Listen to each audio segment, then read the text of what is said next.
vamos dar início ao nosso seminário e pedimos atenção a todos para que a gente possa ouvir o hino nacional.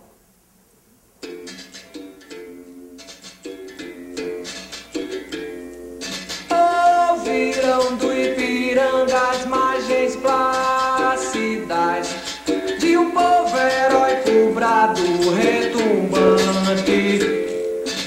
e o sol da liberdade, raios fúlgidos, brilho no céu da pátria nesse instante. Se o penhor desta igualdade conseguimos conquistar com mais forte, em teu seio, ó liberdade, desafia o nosso peito à própria morte. Pátria amada, idolatrada, salve, salve. Brasil, um sonho intenso, um raio vívido de amor e de esperança, a terra desce. Sim, teu formoso céu risonho e límpido, a imagem do cruzeiro resplandece, gigante pela própria natureza. És bela, és forte, impávido, colosso, e o teu futuro espelha essa grandeza. Terra dourada, entre outras mil, és tu, Brasil, ó pátria amada, dos filhos deste sol, és mãe gentil, pátria amada, Brasil.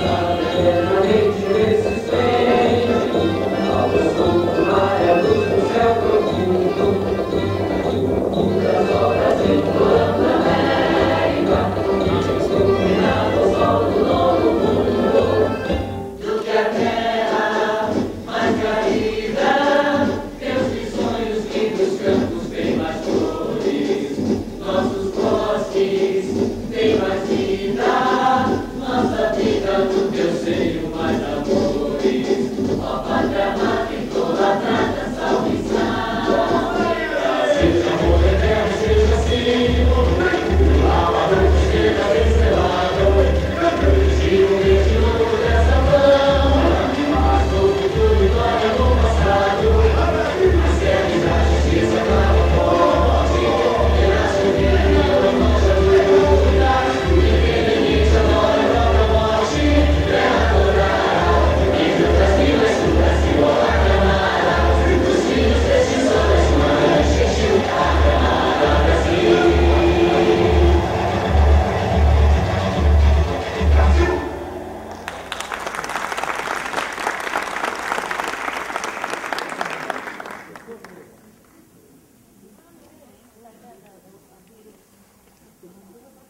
O movimento SOS Nova Lima, integrado por 26 associações de moradores e 20 entidades e organizações não governamentais, realiza hoje o seminário Nova Lima Pensa Seu Futuro, para abordar conteúdos e reflexões, procurando estabelecer conhecimentos sobre o desenvolvimento sustentável e o nosso compromisso em planejar também para as próximas gerações.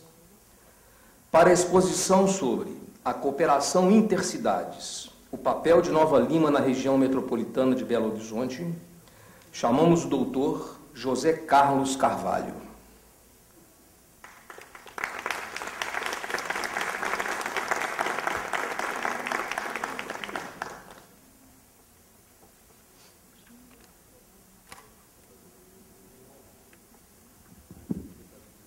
Bom, gente, bom dia a todos e a todos. É um prazer estar aqui com vocês, ver um grupo tão especial de pessoas num sábado de manhã, deixando o seu lazer para estar aqui discutindo uma questão central, não apenas para Nova Lima, porque, infelizmente, o que ocorre aqui em Nova Lima se repete em praticamente todos os outros grandes municípios, em todas as regiões metropolitanas do Brasil. Então, aqui nós estamos diante de uma questão local, mas que é apenas reflexo de um desarranjo institucional que ocorre pelo Brasil afora. Então, ao agradecer os organizadores, o Júlio, que desde o primeiro momento fez os contatos comigo, eu quero aproveitar esse tempo para fazer uma reflexão um pouco diferente, provavelmente, daquilo que vocês pudessem esperar que eu falaria aqui. Eu quero tratar a questão local no contexto de uma discussão mais estratégica, que naturalmente vincula o local ao global. Então, esse é um pouco o exercício que eu gostaria de fazer. Porque o tema da minha palestra, da nossa conversa, que eu acho que é melhor caracterizá-la desse modo, é falar das relações intercidades. O que significaria, no caso brasileiro, falar das relações intermunicipais, na medida que as cidades são sede de municípios.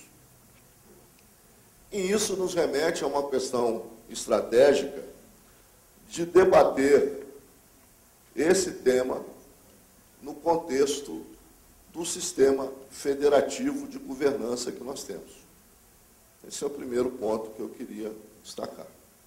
Quer dizer, nós acabamos, o que ocorre no nível local é reflexo da organização do Estado brasileiro, do nosso sistema federativo, e como eu vou procurar refletir com vocês, de um sistema federativo extremamente verticalizado, porque essa tem sido a tradição do sistema federativo brasileiro. E que, por ser centralizado, ele cria enormes embaraços e dificuldades para uma relação intercidades. Por quê? Porque o nosso federalismo não criou mecanismos ainda hoje, embora nós vamos ver aqui que já temos algumas conquistas de políticas públicas e institucionais que permitirão e que permitiriam fazer uma variação desse modelo, mas ele não criou mecanismos de cooperação lateral. Sempre foi muito verticalizado. No sistema federativo brasileiro, o que é intermunicipal passa à alçada do estadual, o que é interestadual passa à alçada do federal, normalmente de maneira muito vertical, e isso, obviamente, ao longo do tempo, não criou mecanismos de cooperação lateral, de cooperação horizontal, nem lateral, nem multilateral entre os municípios. Razão pela qual os municípios agem de maneira muito particular, de maneira individualizada, sem estender as possibilidades de cooperação com outros municípios, lamentavelmente, inclusive nas regiões metropolitanas. Porque, entre todas as grandes conquistas que nós podemos citar da Constituição Federal de 88, uma que eu acho que foi um prejuízo foi praticamente o desmantelamento das autoridades metropolitanas, que só recentemente começaram a ser reconquistadas por alguns estados. Então, nós praticamente eliminamos a autoridade metropolitana, e ao eliminar a autoridade metropolitana, nós reforçamos o poder local dos municípios, numa lógica politicamente irretorquível. A lógica da descentralização, a lógica de fortalecimento do poder local. Só que, em determinados espaços estratégicos de decisão, essa lógica não é a melhor lógica. Eu vou correr o risco aqui de ser politicamente incorreto, mas eu quero fazer essa reflexão com vocês, porque criticar a descentralização é um equívoco do ponto de vista da necessidade de ter modelos descentralizados. Eu, pessoalmente, por convicção, não gosto de modelos centralizados de poder e decisão. Porque a principal característica dos modelos centralizados de poder e decisão é aniquilar a possibilidade de participação da sociedade. Então, nós temos que imaginar um modelo que abra espaço cada vez mais para a participação da sociedade. E aí eu quero entrar num ponto crucial do nosso federalismo, da Constituição de 88, porque o Brasil vive uma experiência absolutamente diferente das outras grandes nações federadas. Estados Unidos, Índia, Alemanha, para pegar os estados federais mais robustos, porque o Brasil elevou o município à condição de ente da federação. Aqui nós temos uma questão central. Se você for em outros estados federados importantes, o município não é ente federado. Nós elevamos o município à condição de ente federado. E, naturalmente, se deu ao município, nesse contexto constitucional, do regime constitucional que vige hoje,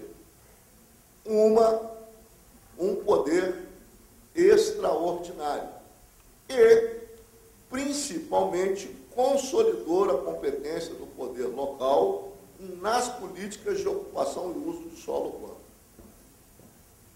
que é o tema central do que se vai debater aqui nesse seminário. Eu quero colocar as questões mais abrangentes e estratégicas, porque, lendo o programa, certamente, durante o programa, todas as outras grandes questões serão esmiuçadas aqui para entender a lógica desse processo de decisão. Então, nós temos um sistema federal de decisão que dá ao município uma competência com grande autonomia, e principalmente nas políticas de ocupação e uso do solo urbano, e mantém uma lacuna, que talvez seja a lacuna mais sentida das políticas públicas brasileiras, que é a ausência da dimensão territorial no planejamento estratégico do país.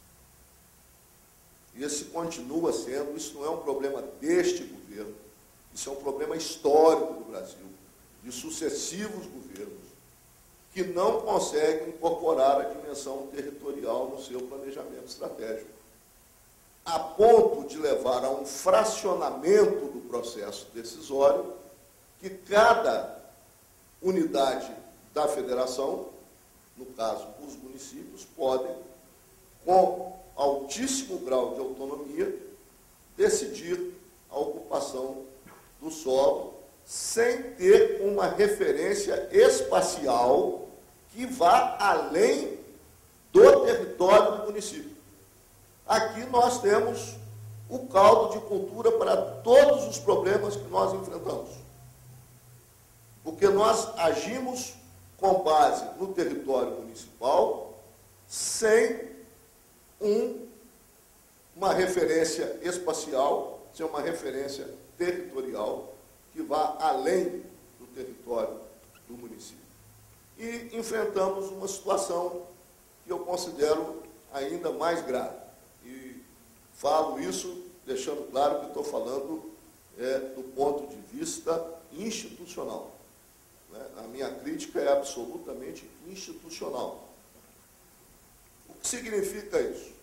Mesmo na área de meio ambiente, que criou os mecanismos de descentralização, de gestão municipal, mas que, ao fazê-lo, estabeleceu algumas condições, por exemplo, o município, para agir plenamente nas suas competências, ele precisaria de ter um Conselho Municipal de Meio Ambiente paritário.